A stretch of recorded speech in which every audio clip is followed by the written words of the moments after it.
Miss PAODAM ing tabi libasingbu ahamba maktada taram nokjaba kalena nomaiti kunje soina khurumjari ngasigi maruiba pauda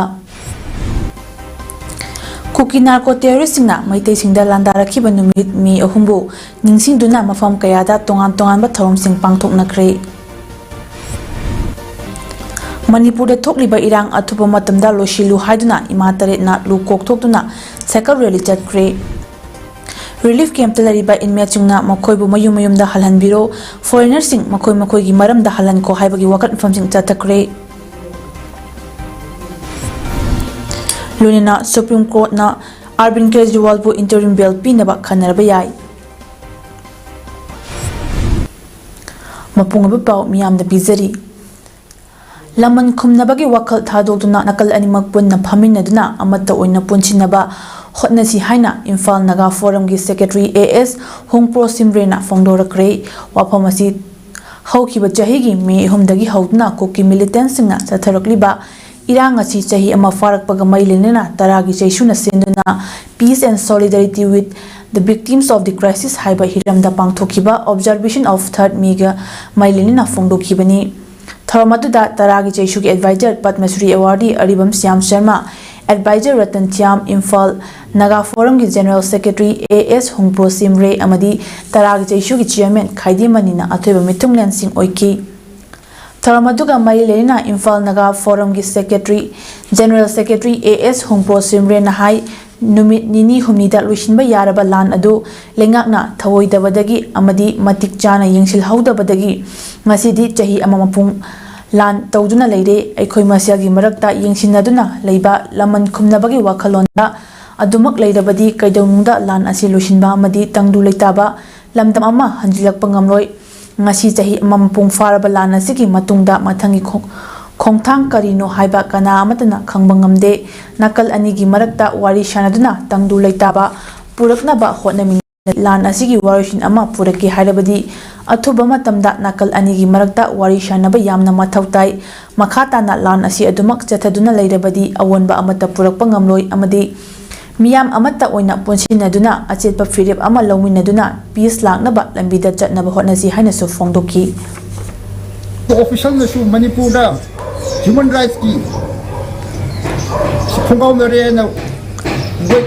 tauduna akwai ikai yam ne ba European Parliament so akwai Manipuri matang da isuba resolution lawlaga Manipur si malem da masakti hale si kanana no si akwai gi shoibe ni adu yaradi ujikti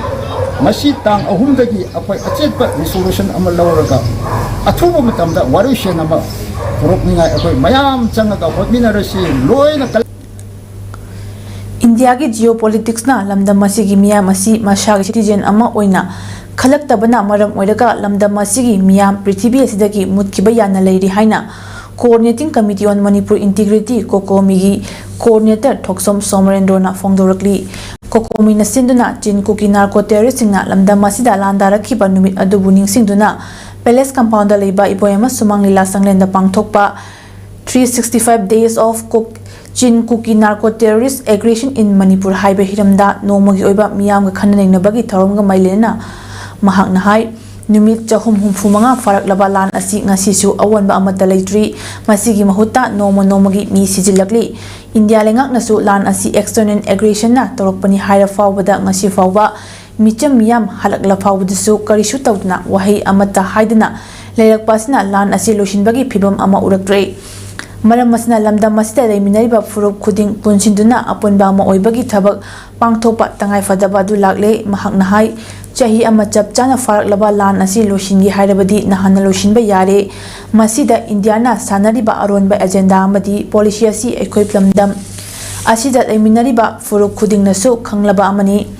Indiana tawriba geopolitics asida ekoi lamdam asigi miyam asibu baligi hameng amagum chijinarakpani haibasi kokomina lawi Masimakna lamdam asigi miyam asi masagi citizen ama oina ubagi mahutta makhogi geopolitics mai paknaba hotnarakpani asigumba India gi politics asina maram oiraga lamdam asigi miyam asi prithibhi asidagi sungshoishoidna mutkragani maram asina hawjik lamdam asida leiriba furup khudingi apunba amana lan asi thengna haudrabadi khunaminariba furup kaya amadi miyoi kaya asi lupkhiba yana lei maram asina aikoi puna lan asi thengnaminarasi fongdoki थौरम अदुदा चथरकलिबा लान असिना मरम ओइरगा लेखिद्रबा सिंगी मफमदा हई लेख कतुना इकाई खमना उत्की अमदी resource person क्याना वांगांकी मियामगी खननैनबगी थौरम असिगी मतुंगदा अपुनबगी वारेप कयासु लौखी कापनगरा हादि नोंगै बतों ओनदनदना ओनगबि सुनी औना अखोई मियामबु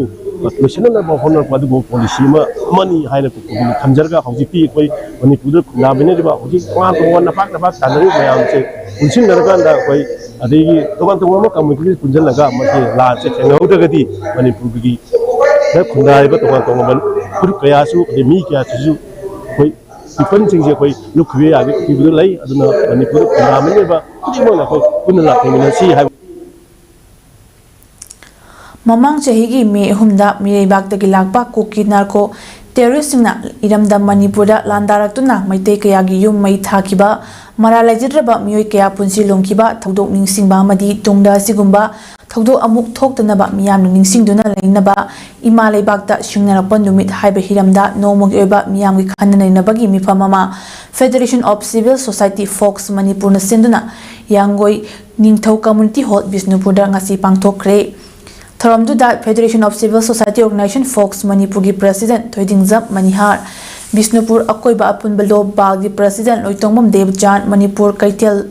Nupi Marup ki General Secretary Laisram Mema Universal Mother Organization gi President Moyangtem Sorojini Leima World Meeting Organization ki President Chingtham Chandramani Indigenous Peoples Organization Manipur Ipong General Secretary Rakesh Moirangtem Apunbalop Ningthau Khongi Chairman Social Scientist Dr. I.S. Konthokjam Maitei Pangal Welfare Organization ki President Boboy Khori Mayumna Athoiba Mithungnensing oina saruk yaki Manipur University Department of Anthropology ki HOD Dr. W. Navakumar Manipur University Department of Manipuri ki Assistant Professor Dr. Naurem Sanatomba Indira Gandhi National Tribal University ki Faculty Dr. Homen Thangjamna wangang loising oina saruk yaki Tharamadu da maitegi pa thawai kat khraba madi kukinar ko terrorising na minungsi khangdana hatpi khraba thawai singi mafamda leisu katuna amadi minute amatumina lepna ikai khumna bu utki Tharonga Mailena Fox ki President Thoidingjam Manihana Fongdokibada Mapalai Baktagi Changshilakpa Jati amana landaratuna maitegi yum kaya maithakiba ichi ichel kayagi ijet manghan kiba puarigi masak thian kiba thodok chahi fare aduna matungda asigumba thodok amuk tholaktanaba amadi miyamna ningsingduna leinaba thoromsi pangthokpani masida tongan tongan ba Manipur kannaba tholakpa lupsingna tongan tongan ba wakhalonda ngasi thorom pangthoknari chahi asida tongan tongan tawnaragasu lakadoi ba chahi singdadi amatta oina Punsinaduna Manab Wakal Amada Pangtok Minasi Sagat Minasi Punsilaga Apunbagi Pangal Sagat Minasi Haiki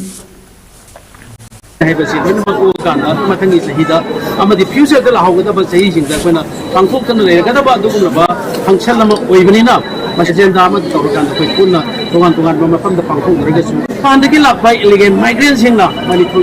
was school in the Saliba Puarida Amoko Kalitation of the say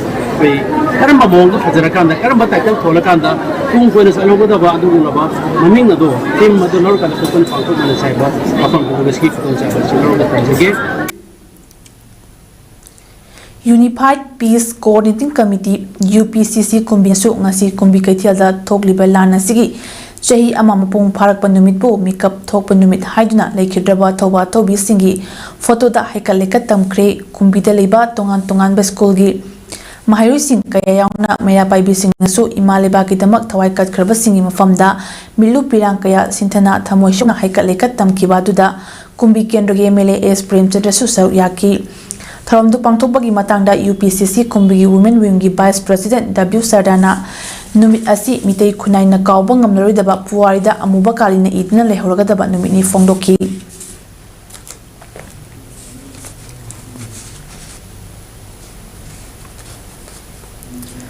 Manipurda tholakliba lan asi center gi achauba khut yawi haibasi mayek sengna khangle haina All Manipur United Club Organization Amuko gi President Fairizam Nandolwang na fongdokre Wapamasi ngasi Amuko na sinduna Manipurda hawkiba chahi gi me humdagi hawduna Kuki militant singna Manipur gi apun masaktam amadi lamdam asibo machetana thugaina bahonarapada Maitei furupta hawrakiba lana lamdam asida ohelakliba फिबम अमदी लान असिगी मरुमदा लेरिबा वफम अदु मे अहुम लिसिंग अनि कुलहुमदोय अमुक हंगतना येंगबा हाइना मिंगथोंदुना क्वाकैथेल अखाम लेकाई कम्युनिटी हॉलदा पांगथोकिबा मियांगी मिफम अदुगा माइलेना फोंदोकिबनी थरम अदुदा अमुकोगी प्रेसिडेंट फैरोजम नंदोलवांग अमुकोगी एडवाइजर इतो तोंगब्राम पोइरेली मरोल मेरा पाइबी अपुनबा मणिपुरी प्रेसिडेंट एस मेमजा अमोबागी प्रेसिडेंट वाई कुंजरानी सुसरु याकी थरम अदुगा माइलेना नंदोन हाई कुकी सिंगना मखोगी ओइबा अचौबा लेबाक अमा सेमगतनबा नत्रगा मखोइना तौनिंगबता तौबा याबा लेबाक अमगी मखादा हिंगनबा मतम कुइदबगी ममांगदगी होटनदुना लागली कुकीसिंगना मतम सांगनगी ममांगदगी पामलिबा अरोमे एजेंडा सिंग अदु मपुंग फहानबा असेंगबा तंजामा लौकिबा नुमित असी हौकिबा चहिगी मे अहुम असिना ओइकी कुकी जो टेररिस्ट सिंगना हौकिबा चहिगी मे अहुमदा सॉलिडारिटी रैली अमगी मिंगदा कुकी जो सिंग पुंदुना अफबा मखलगी खुचु खुलाई सिदिनदुना मैतै सिंगी मथक्ता लान चथदुना मैतै सिंगबु तांथोकलगा एरिया डोमिनेशन की थबक हौरखिबगा लोनिना मणिपुरदगी तोंगानबा कुकी जो सिंगी ओइबा लेंगा अमा पीगदबनी हाइबा अकन खुंजंग कया चंगसिलकी अमरोमदा मणिपुरदा खुंदारिबा मैतै असि इंडियागी अपुनबा वखलदगी मणिपुर असि मचे ताबा यारोय हाइबा उतनबा थौरांग अमसु India लेंगाकना यालिबनी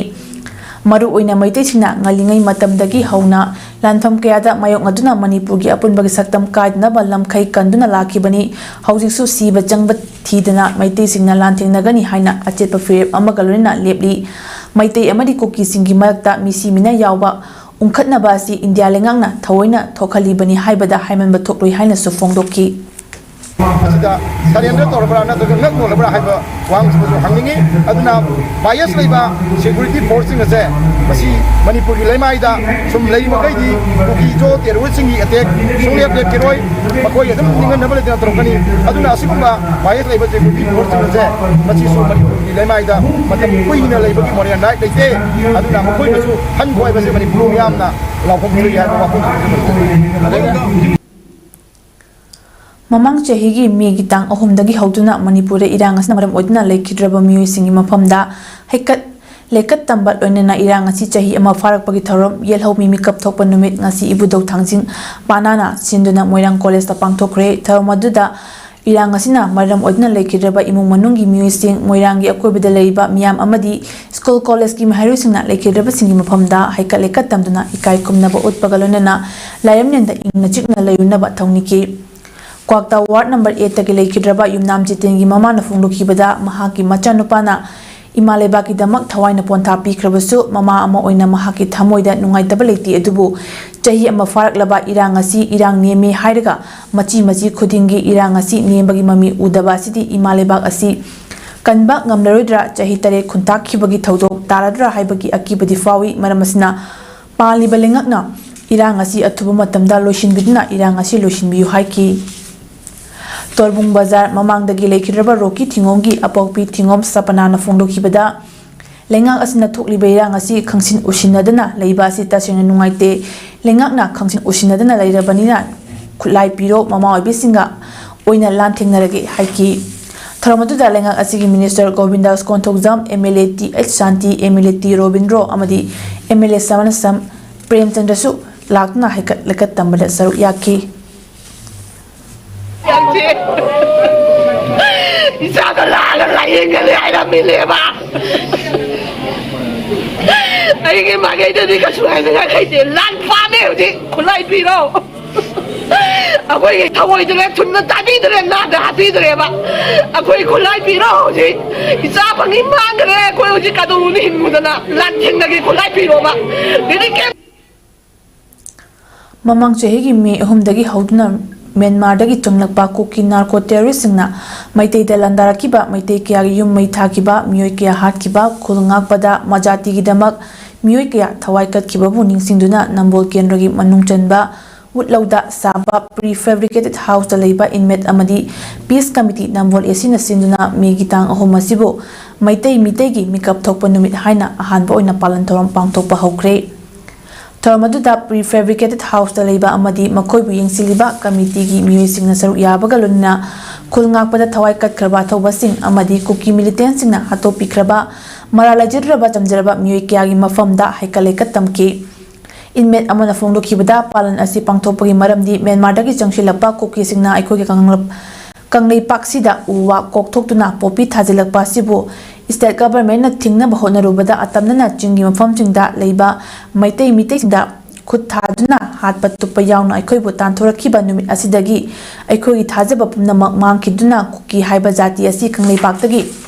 tanthokigadabani haiba wakhalon adu phawhanki aduna haiba me ahum asibu aikhogi mikap thokpa numit haina palon pangthokpani haiki Youth for Change hangang nasu sinduna wangsangbang makhalkai community hall da jahi farak laba lan asida lekhidraba maitei athoba singi mafamda lei amadi maira katuna ikai komna utkre iripa kidama kuki narco terrorist singna mayok nabada lekhidraba athoba singi mafamda maira katchaba haina mingthonduna pangthokpa thoromaduda hangang esigi tongan mafamda ki lakpa miyamna lekhidraba singi mafamda maira amadi leikatuna ikai komna utki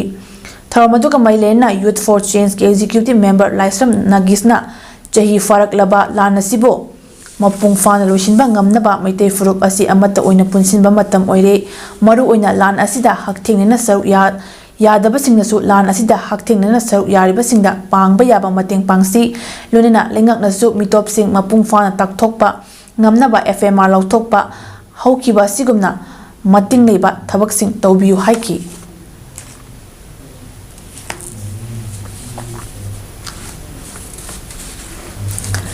Ngasi Silchar Assamgi DC office manakta leiba Khudiram Bose statue mamangda Assamgi mitegi civil society organization kayana sinduna Manipur ngasi gi numit asida kuki singna mitei singda landaduna lan hokhiba numit asibo ningsingba oina wakat mifam ama pangthokre wakat mifam maduda saruk yakiba miyamna imalebang Manipur na yaifari haiba kholau kya lauki mifam maduda saruk yakiba okram lakki kantana haikibada mamang chahi lisingani kulumdoi gi mi gi tang ahumda Kuki terrorist singna maitei singda landaduna maitei singna leijaramba Churachandpur Moring chimba from kuki singna indigenous people singda awaba piriba si India government amadi Manipur government duna athuba matamda Manipur da santi purakpiyu haina mahakna phongdoki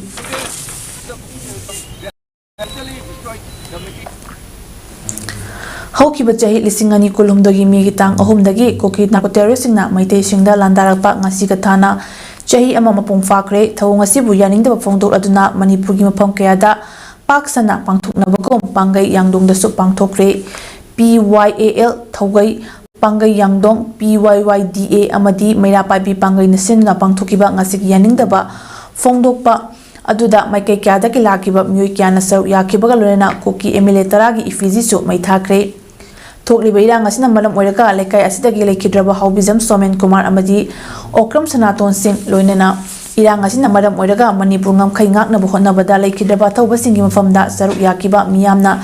min anitomina lepna awa phongdoki ngasigi mifam aduda saruk yakiba wangang loisingna haujik Manipurda thokliba irang asida Chingdana lo ama tamdana lo ama leibagi mong maliba asida pendaba amadi nungaitaba phongdoknaki mifam aduda saruk yarambi Women Welfare Association Pangagi Secretary Wangkai Mayum Asana Hai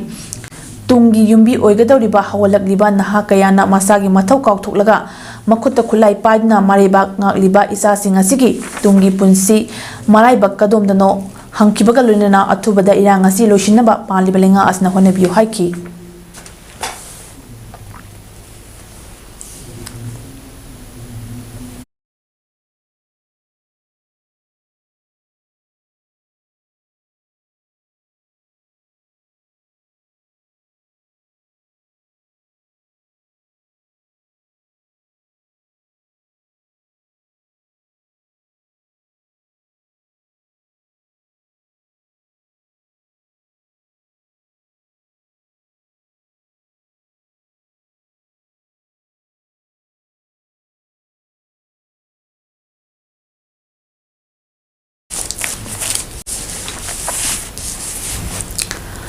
Kumbi Lerak Achoba Laisang Lekai Lampakta Tobung Bangla Dagi Lanzin Hoki Chahi Me Home Dagi Changja from Loduna Relief Camp Asida Leriba internally displaced persons Singnasu Relief Camp Asidagi Kungapa Roki Yauna Masagi Anabada Maram Odeka Lake Kidraba Nupi Anigi Mafamda Hekat Lekat Tambaki Toram Pang Tokre Relief Camp Aduda Leribi Torbung Dagi IDP Amana Fongdora Kibada Ishagi Iram da Masida Aikoibo if refugee Amagumna Tambiri Basi Yamna Pende Aikoibu Amutang di Yumda Hanjil Hanbiu Mahaknahai Relief Camp Masida Lairamba Ichanupa Amasu Penda Badagi Kulngak Patoki Badagi Imalebaki Damak Tawaifa Watadoki Basu Yaukrabani Yum Lane Isagi Iram Damda Lakidrabasingi Matau Mangam Power Pangtok Pangamdre Haiduna Atubama Tamda Manipur Lengang Isagi Poknafam Lamda Kori Naufum Tafamda Amutang di Hanjil Hanbiu Ireba Iram Damsita Ikoi refugee Amagumna Lehanbiga Nuhaina Lengakta Apil Tarakli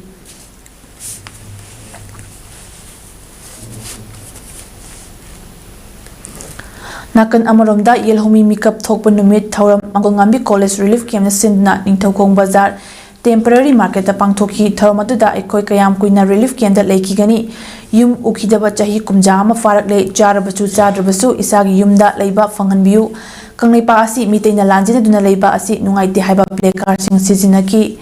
Thauramatuga Mailena IDP RK Victoriana Fongdokibada Chahi Amafana Relief Camp da Lepak Lengang na Chiang Hawaii Kharap Pirak Pasina Oiba Yaradra Ngasi Mak IDP Sing na Hingliba Punsi Asi Kanasu Pambanate Hingliba Punsi Mahingasi Angam Ataw Sing Su Chahi Amatang Hinglaga Yingbiu Lunana Kulngak Pasing Leibagi Ngasi IDP Sing na Relief Camp da Leitana Leibangam Libani Relief Camp da Leitana Leibangam Bani Makoyu Pagani Haina Tarukliba Asi IDP Sing na Haksina Lawi Makatana Tawbigan Haiki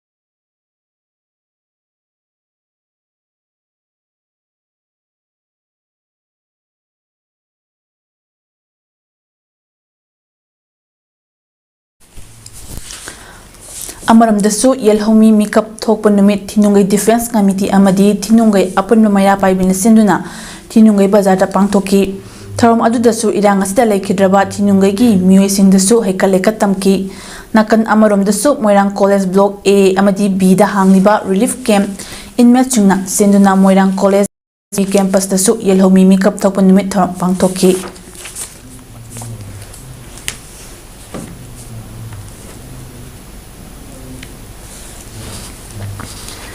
Committee Against the Communal Disharmony Ithainasu Kuki Narco Terrorist na Maitai Dalandarak Pa Chahi Farak Pagi Thorong Asi Ima Lebaki Damak Thawai Kat Kraba Athoba Athobi Singi Mafam da Haikat Lekat Tambagi Thorom Ithai Kunong High School Relief Camp ta Pangthokre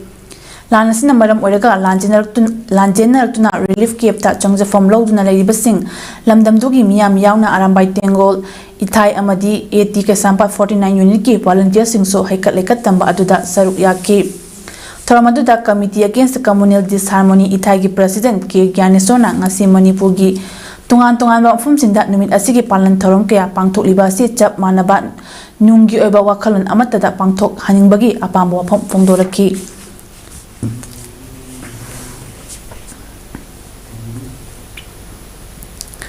Kumbi Kendra Abu Lupna Su Wangu Ahalup Playground da Mikap Thokpa Numit Palan Thorom Pangthokre Kumbi Kendragi MLAS Prem Chandra Gram Panchayat Singi Pradhan Singh Arambai Tengol Wangu 61 Unit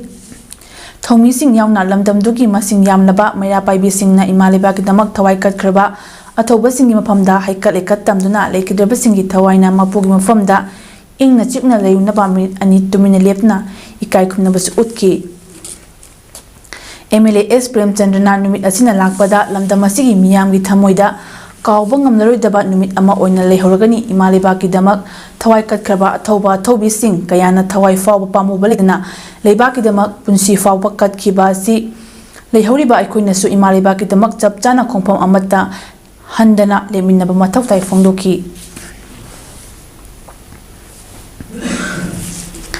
ngasi nungtil pung 3 taba matamda Babuparada leiba Smart Society Jiribamgi mini auditorium da World Meitei Council Jiribam sinduna Global Solidarity ki thoram pangthokre mifam aduda mit ama leptuna silent object tauki ngasi ki thoram asida A Biren Singh ex Minister Advisor WMC Jiribam Sanasam Lalmani President WMC Jiribam amadi Y Ashok Kumar Singh WMC Advisor na mathang sitna Chief Guest President amadi Guest of Honor oina saruk yaki Thoramadu lan pamde athuba matamda santi leihanduna nungsi janana leihanaba leingakna hotnabiu haiba wafam sing fongdokna ki chief guest oikiba A Biren Singh na haikibada ngasi fawba Manipur da thokliba kanglup ki lan asi loisinge hairadi nahan na loisinba yai adubo manung de hidden agenda ama chauna leimgani haina thaji haiki president speech pireduna Sonasam Lalmani na hai haujik leiba matamasida punna thabak tawduna nungsinana leinaba haiba wafam asi fongdokki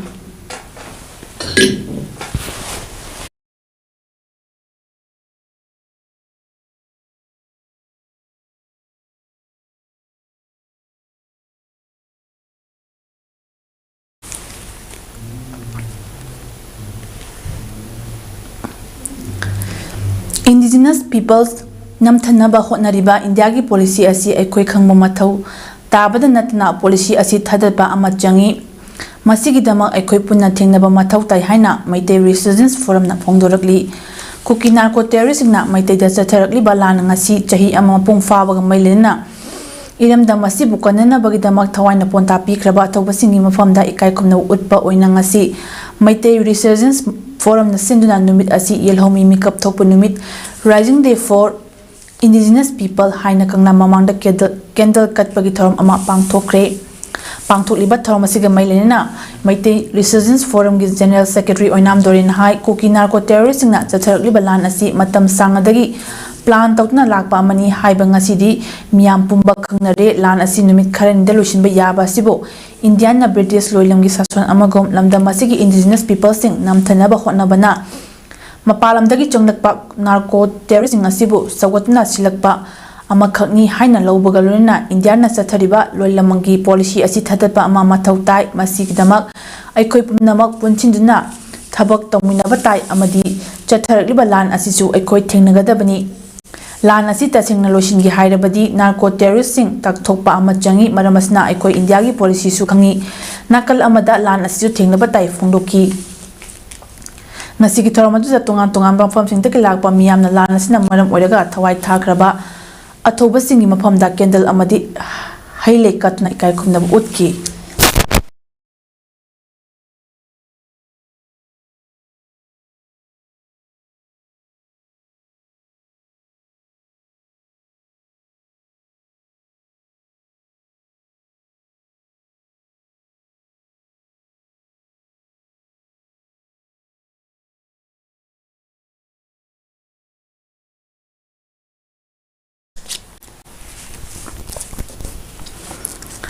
Imphal West District amadi Kangpokpi District ki lonabada liba Sangaitel ki chingi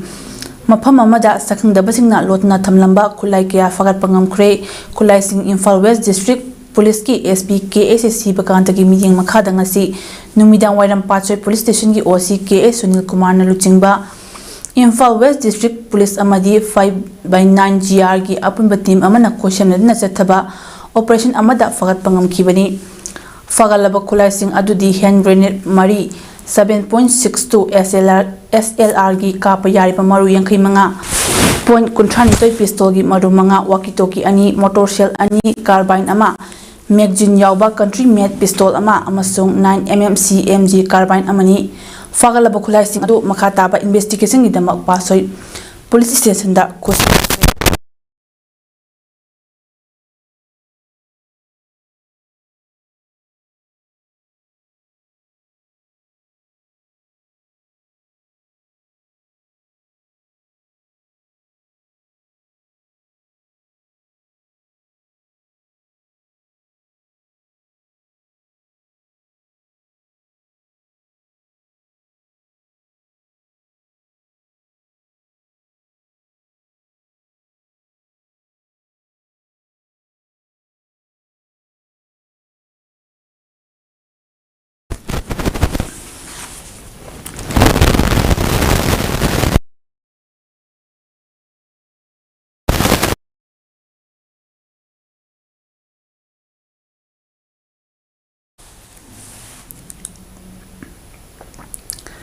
lu kokpa khakta natna sibagi khongjang fawba changsinaba sem saba loiri haina lu koktuna Manipur da thokliba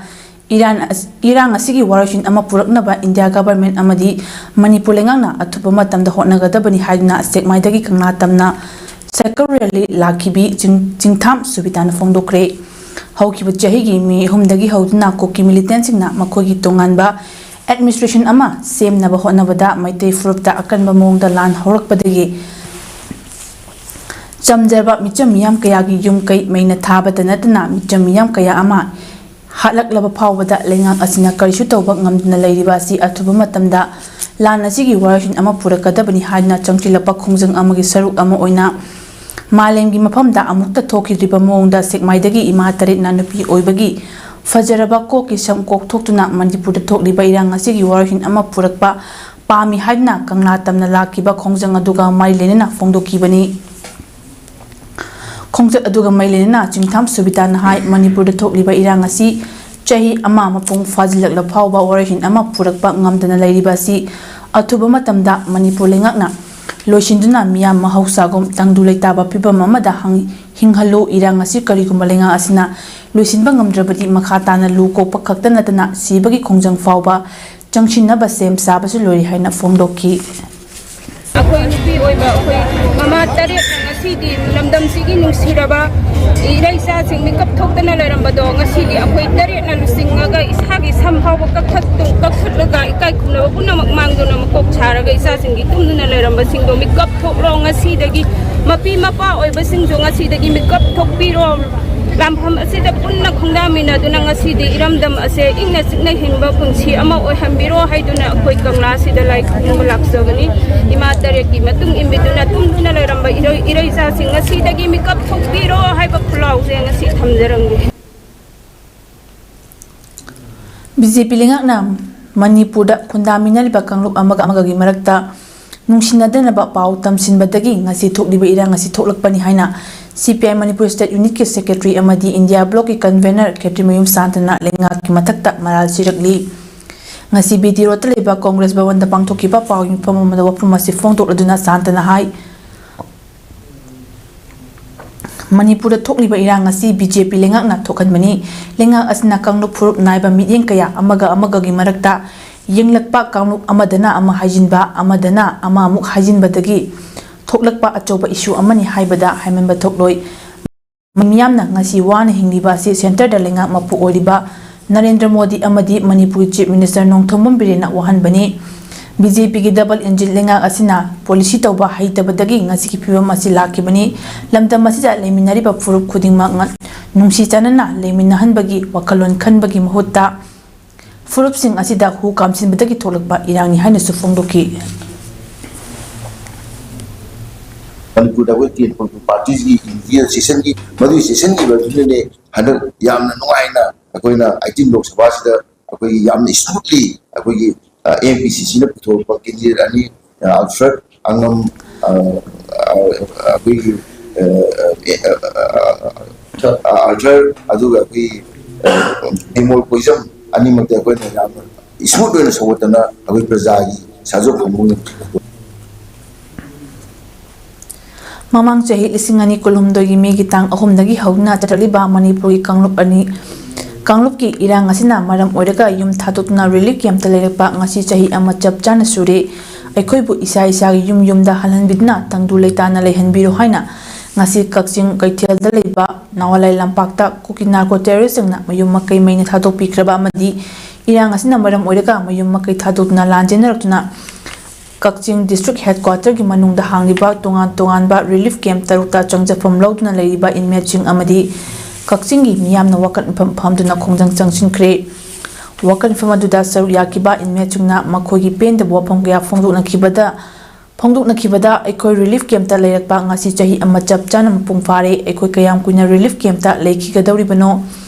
aikoi aduki matik hainga leitana ware kayam kuina miyam gi matingna aikoi relief camp ta shet pachaba tawna leiki gadawri bano aikoi isa yum udna lerekpa chahi ama phare ngasi phawba imungi miyoising punna chara amata charabasu punna chaminaba leiminaba phangri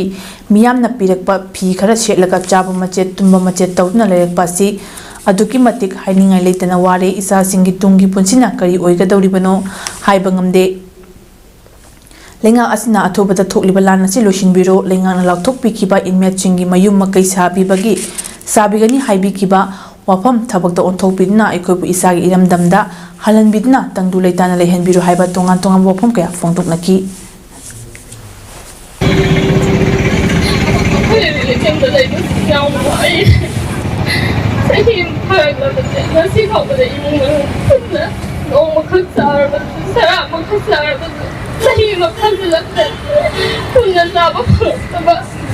imong manung punna layraktaba Religion lay aduna public na ko kita mata kaya ko na matiyang pangani sakana ko kita mata kaya ko na matiyang pangani gani ngasi ba ho mata kari ko mo hay mata ba hay bi lagte sarkar India lenga ki mitang khanai ba it honga te ko su ay azuling te athu mo patam da Manipur na lay ba nar ko te ri sa thu ma tan da lok thok bi yo khoji bi khudap chida lanan si santi ko ko pina bi aduna Hajimat thaba ko na pangthok piduna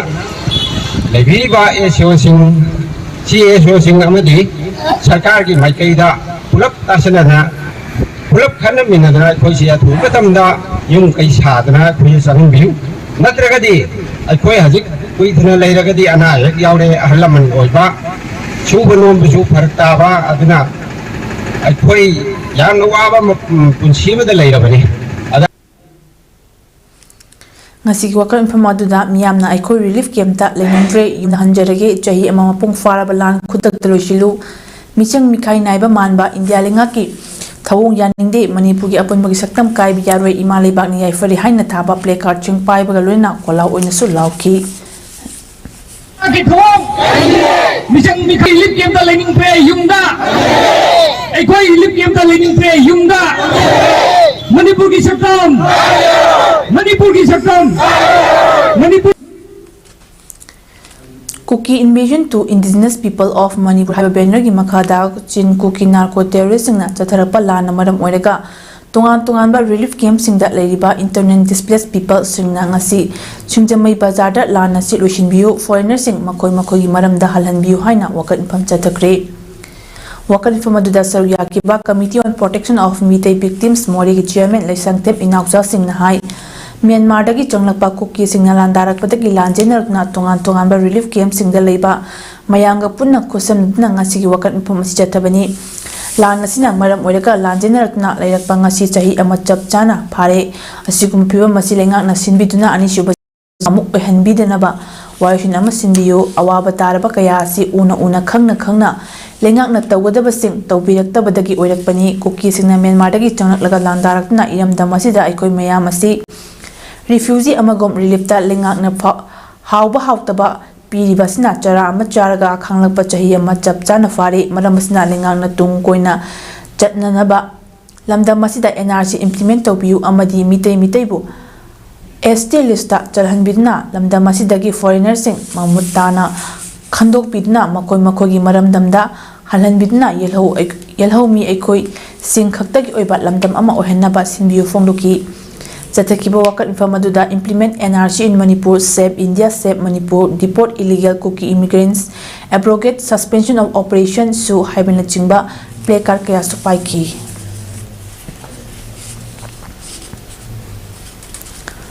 Pali balinga asna media da tangdu leitaba hanjlagle haina laubagi mahutta taseng na karamba matamda in chikpa tangdu leitaba purakpa ngamgadawribano haiba nakai sengna miyamda khanghanbiu haina Apex Committee of Victim Villager ki convener Koizam Saratna phongdokre wapam asing asi sajiwa jail complex ta hangipa prefabricated house ta sadu yingkuman dolai thabi leitan pokpi mairen pat Sadu Lampakdagi irang asida lanjinarakna leiriba miyoi singna famkiba wakat infamda phongdokibani mahakna makha taraduna hai haukiba chahigi me humdagi illegal immigrants singna yelhomi meitei hatpa yum kaya mei thaba chathaduna lakli masida paliba lenga asna miyamgi awaba si ushinaduna media da tangdu leitaba hanjilakli haina lawba leibak thibani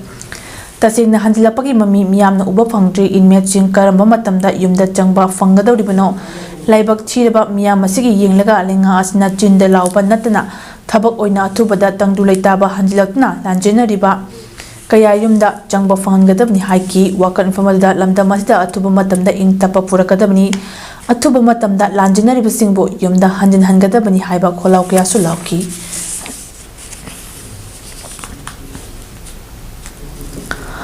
ꯃꯃꯥꯡ ꯆꯍꯤꯒꯤ ꯃꯦ 6ꯗꯒꯤ ꯀꯨꯀꯤ ꯃꯤꯂꯤꯇꯦꯟꯠꯁꯤꯡꯅ ꯃꯤꯇꯩꯗ ꯂꯥꯟꯗꯥꯔꯛꯈꯤꯕ ꯌꯨꯝ ꯀꯩ ꯀꯌꯥ ꯇꯨꯝꯅ ꯃꯩ ꯊꯥꯈꯤꯕ, ꯃꯤꯑꯣꯏ ꯀꯌꯥ ꯍꯥꯠꯈꯤꯕ ꯆꯍꯤ ꯐꯥꯖꯤꯜꯂꯛꯂꯦ꯫ ꯊꯣꯛꯂꯤꯕ ꯂꯥꯟ ꯂꯣꯏꯁꯤꯟꯕ ꯉꯝꯍꯟꯗꯕ ꯂꯩꯉꯥꯛꯀꯤ ꯊꯧꯁꯤꯜ ꯌꯥꯅꯤꯡꯗꯦ ꯍꯥꯏꯅ ꯑꯣꯜ DC office Bishnupur relief camp ꯂꯩꯕ ꯏꯟꯇꯔꯅꯦꯜꯂꯤ ꯗꯤꯁꯄ꯭ꯂꯦꯁ ꯄꯥꯔꯁꯟꯁꯤꯡꯅ ꯉꯁꯤ ꯕꯤꯁꯅꯨꯄꯨꯔ ꯐꯣꯔꯦꯁꯠ ꯒꯦꯠ ꯃꯃꯥꯡꯗ ꯋꯥꯀꯠ ꯃꯤꯐꯝ ꯆꯠꯊꯈ꯭ꯔꯦ꯫ ꯋꯥꯀꯠ ꯃꯤꯐꯝ ꯑꯗꯨꯗ provide livelihood for IDPs, Our Land, Our Right, Revoke Sue in Manipur, We Want Justice, Immediately Settle Compensation, IDPs are also human beings, look after for well-being haina thaba placard kyasu sizinaki. Loinina aikogi poknafam lamdamda halanbiu, aikoi santi pami relief campta khangba wari haiba kholau kyasu lauki.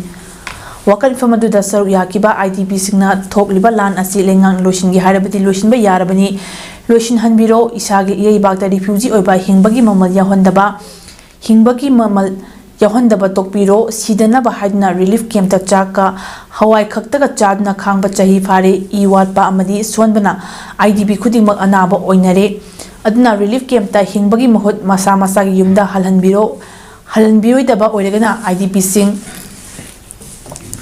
loina hatoknaba lambi sinbiro, ahloibasingnasu masa masu singna chaningba pijaba ngamdaba sikibana hena fai hatokpiro haiki.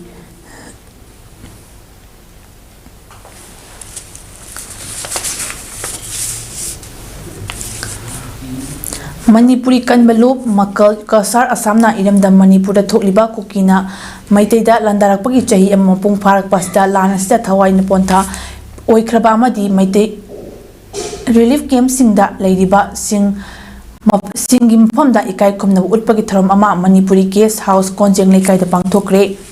Tharom aduda makalki Chairman R.K. Sanahan, Arambam Nandababu ACS, Dr. K.N. Chan, Yumnam Nadia Chan, Beni Misrana, President Member Singh Oina, Daista Pamki Iramda Manipuri Damak, Tawai Naponta Oikrabasing Mitamda, Maida Chukatuna, Hayang Layang, Katlabamatung, Mit Amatumin Layduna, Lakidabasingi, Tawai Layamyan, the English Layunaba Tauniki. Tharonga Mailena Arambam Nandababuna Haikibada Manipurda Thokliba Kangnuki Irangasi India government na hanna yengbidaba loinana Prime Minister ngasi phawba wahai am phawba haidabasi aikoi meitei asibu tumna muthatlagi haina khallabra. Manipur government akanba thaudam lohhaningi haiki Dr. K.N. Chan haikibada lan asi loidrabadi Assamda choina leiriba aikoi supunchilaga Kasar Assamdagi chatlaga amuk Manipur ningtam hanaba hotnaminarasi haiki makalgi Chairman R.K. Sanahan haikibada lan asi chahi ama pharaklaba phawba ingtapa Manipur oidribasi aikoi maselki lingjal manadabagira haina khali adubu aikoi amuktang apunbagi liching loidena hotnaminasi haiki.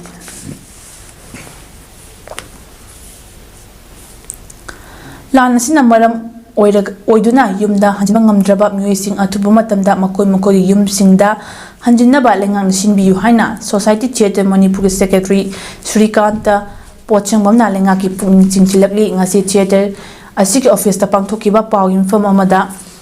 wafam asi phongdo aduna Srikanta na hai hojik Manipur da chatharekli balan asi chahi ama fare masi makhatana sangthadanaba lengang sinbiyu relief camp ta leiba miyuising mayumda hannaba sinbiyu lunna lan asi haurakpadagi theatre asina angamba thakta miyamgi thaugal tawdna lakni hojiksu relief camp singda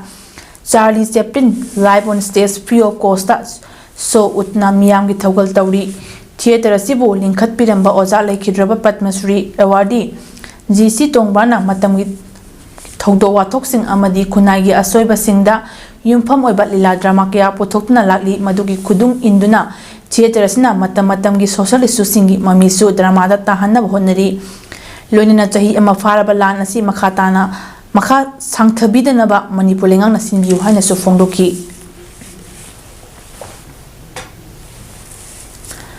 Indian Red Cross Society Kaksing District Branch na sinduna thabum ama chathagadaba Malemgi Red Cross Society Unit 2024 की सरुक अमा ओइना Kakching district की नौना सेमखिबा junior red cross अमदी youth red cross unit की members सिंगी induction programme अमा ngasi कक्चिंग वारी पंजाब पलम द लेबा खा मणिपुर कॉलेज कक्चिंग की मल्टीपर्पज हॉल द पांगथोक्रे थरम अदुदा IRCS कक्चिंग डिस्ट्रिक्ट ब्रांच के प्रेसिडेंट ओरिबा DC कक्चिंग रोहित आनंद IAS ना थरम मपु ओइना पांगथोकिबा थरम अदुदा मणिपुर द हौजिक थोकलिबा कांगलुक इरांग असिदा लेखिद्रबा थवाई सिंह अदुगी मफम दा इकाय खुमना उत्पा अमदी मणिपुर दा तंगदु लेताबा पुरकनबा मेरिट अमा लेपना थौनिकी DC कक्चिंग रोहित आनंद नौना सेमलबा JRC अमदी YRC हौदोकले लाउथोकिबा गलना Narendra Ningomba chairman IRCS Manipur state branch ना इंटरनेशनल रेड क्रॉस सोसाइटी कमदौन हौरक्की अमसुंग red India red cross society कमदौन हौरक्की हाइबा वफमसिंग थमकिबा लोनना रेड क्रॉस सोसाइटी दा अकोइना करिगिदमक याउसिनबगी मथौ तारिबनो हाइबगी मतंगदा वफमसिंग फोंदोक्तुना मियामदा खंगनकी ngasi थरमदुदा युमनाम सुनीति बला प्रिंसिपल खा Manipur college Kakching Moirangthem Manihar headmaster Martin grammar school Kakching Khetrimayum Daniel vice principal Grace college academy Kakching Narendra Ningomba honorary chairman IRCS Manipur state branch Athokpam Nabachandra honorary secretary IRCS Manipur state branch न चिंबा सकनायब म्यू क्या सुसर याकी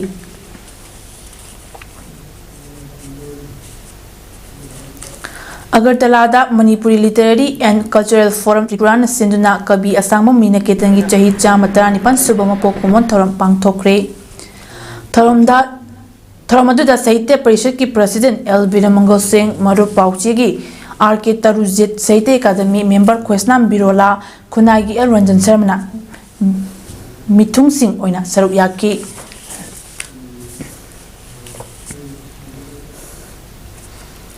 ngasi Democratic Students Alliance of Manipur Desam Jiribam District Council की office ता चाही की ओइना पांगथोकफम थोकपा डिस्ट्रिक्ट असिगी रिफॉर्मेशन नौना थौ पुगदबा मेंबर सिंह खनबगी थरम देसाम इम्फाल हेडक्वार्टर की जनरल सेक्रेटरी ना लुचिंदुना पांगथोक्रे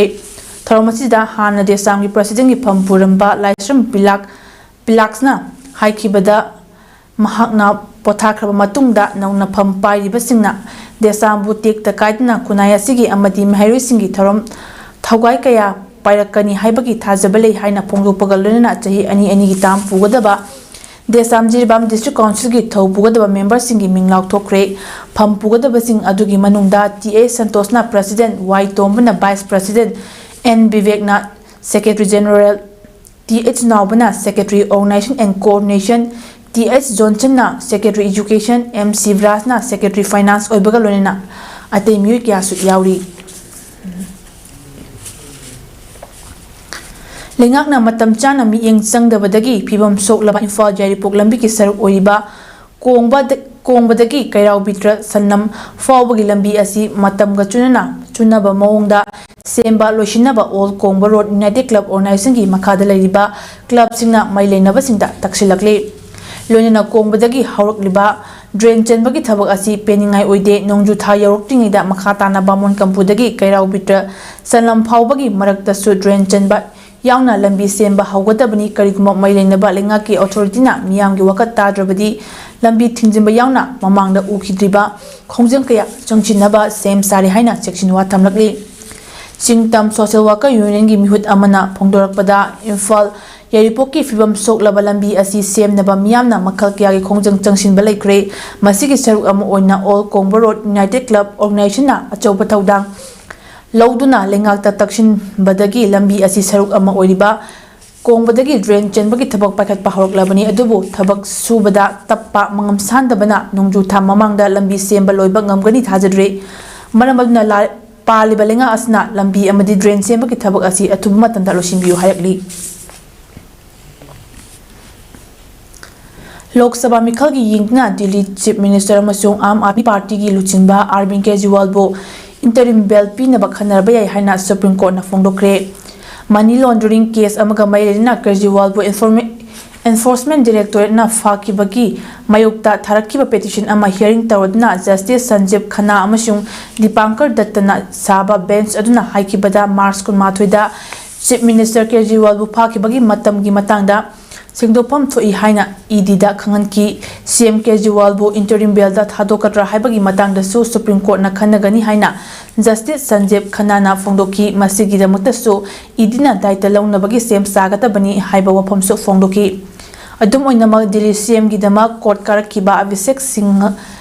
ꯁꯤꯡꯘꯕꯤꯅ ꯍꯥꯏꯈꯤꯕꯗ ꯏꯟꯇꯔꯤꯝ ꯕꯦꯜ ꯑꯁꯤ ꯄꯤꯕ ꯌꯥꯏ ꯅꯠꯇ꯭ꯔꯒ ꯄꯤꯗꯕꯁꯨ ꯌꯥꯏ ꯀꯣꯔꯠꯅ ꯑꯁꯨꯝ ꯇꯧꯔꯛꯄ ꯌꯥꯏ ꯍꯥꯏꯕ ꯋꯥꯐꯝ ꯎꯀꯤꯜꯁꯤꯡꯅ ꯚꯥꯞꯅ ꯁꯥꯒꯠꯇꯨꯅ ꯍꯥꯏꯔꯣꯏꯗꯕꯅꯤ ꯍꯥꯏꯕꯁꯨ ꯖꯁꯇꯤꯁ ꯁꯟꯖꯤꯕ ꯈꯟꯅꯥꯅ ꯐꯣꯡꯗꯣꯛꯈꯤ ꯑꯔꯣꯏꯕꯗ ꯃꯔꯨꯑꯣꯏꯕ ꯄꯥꯎ ꯑꯃꯨꯛ ꯍꯟꯅ ꯀꯨꯀꯤ ꯅꯥꯔꯀꯣ ꯇꯦꯔꯣꯔꯤꯁꯁꯤꯡꯅ ꯃꯩꯇꯩꯁꯤꯡꯗ ꯂꯥꯟꯗꯥꯔꯛꯈꯤꯕ ꯅꯨꯃꯤꯠ ꯃꯦ 3ꯕꯨ ꯅꯤꯡꯁꯤꯡꯗꯨꯅ ꯃꯐꯝ ꯀꯌꯥꯗ ꯇꯣꯉꯥꯟ-ꯇꯣꯉꯥꯟꯕ ꯊꯧꯔꯝꯁꯤꯡ ꯄꯥꯡꯊꯣꯛꯅꯈ꯭ꯔꯦ ꯃꯅꯤꯄꯨꯔꯗ ꯊꯣꯛꯂꯤꯕ ꯏꯔꯥꯡ ꯑꯊꯨꯕ ꯃꯇꯝꯗ ꯂꯣꯏꯁꯤꯜꯂꯨ ꯍꯥꯏꯗꯨꯅ ꯏꯃꯥ ꯇꯔꯦꯠꯅ ꯂꯨ ꯀꯣꯛ ꯊꯣꯛꯇꯨꯅ ꯁꯥꯏꯀꯜ ꯔꯦꯂꯤ ꯆꯠꯈ꯭ꯔꯦ ꯔꯤꯂꯤꯐ ꯀꯦꯝꯞꯇ ꯂꯩꯔꯤꯕ ꯏꯟꯃꯦꯠꯁꯤꯡꯅ ꯃꯈꯣꯏꯕꯨ ꯃꯌꯨꯝꯗ ꯍꯜꯍꯟꯕꯤꯔꯣ ꯐꯣꯔꯦꯅꯔꯁꯤꯡ ꯃꯈꯣꯏꯒꯤ ꯃꯔꯝꯗ ꯍꯜꯍꯟꯈꯣ ꯍꯥꯏꯕꯒꯤ ꯋꯥꯀꯠ ꯃꯤꯐꯝꯁꯤꯡ ꯆꯠꯊꯈ꯭ꯔꯦ ꯂꯣꯏꯅꯅ ꯁꯨꯄ꯭रीम कोर्टना अरविंद केजरीवालबू इंटरिम बेल पीनब खनरबा याय ngasigi디 इमेज पाउदम पिजबा matang asida losinjare मियेंग ताबिरिबसिंबु अमुक kana खुरुमजरी।